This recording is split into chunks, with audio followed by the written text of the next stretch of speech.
the square root of 25 minus x squared plus the square root of 15 minus x squared equals 5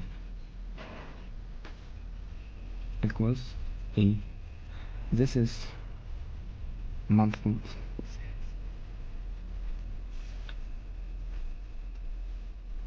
The square root of 25 minus x squared multiple plus multiple minus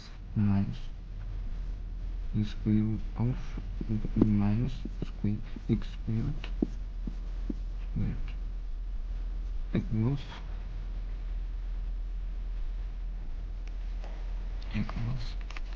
5a.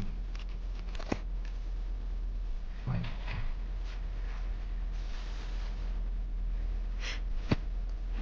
plus 5a.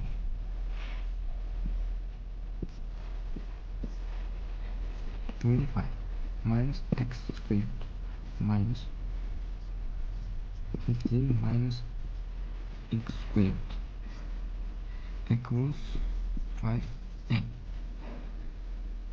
25 minus x squared minus 15 minus plus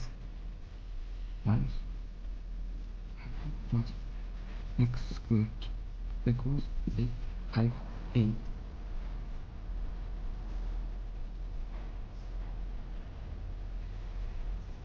10 equals 5a. A equals 2.